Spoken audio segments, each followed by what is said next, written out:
Welcome back to Red Band of Destiny, here for another episode of 1001 Songs You Must Hear Before You Die.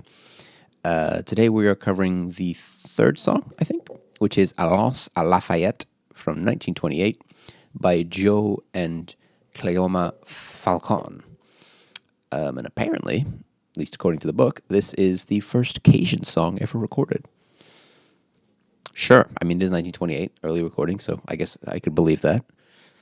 It is an interesting song. Definitely has that accordion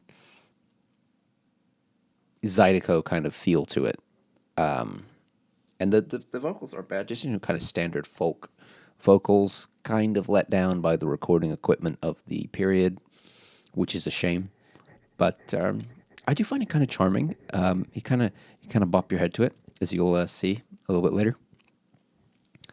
But it seems like they put this in the book because of just historical significance as an example of early Cajun music. I mean, it is the earliest example, so seems reasonable.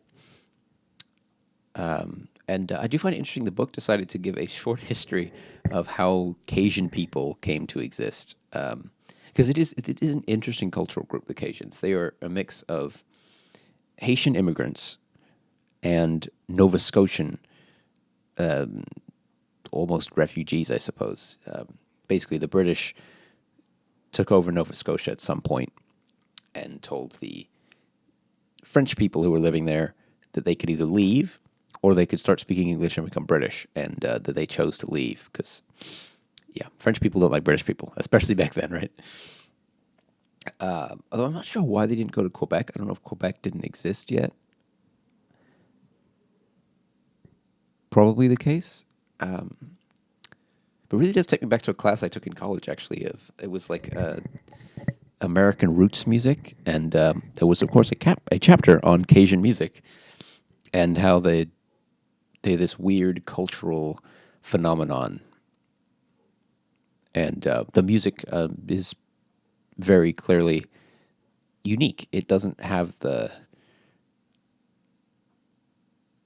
bare bones nature of American folk, because it's kind of has some African influences in it and some French folk influences in it. So it develops a very unique style.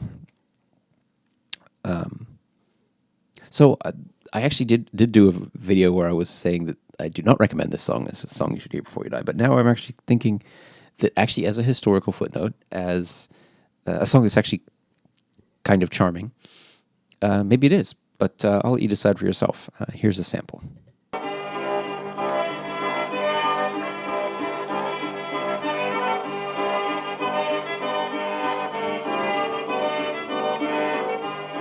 Allons à Lafayette, mais pour les galons, on va t'appeler madame, madame Canaille. Petit trop mignon, tout pas d'agrément, comme Well, I hope you will join us next week for another song in the 1001 Songs You Must Hear Before You Die.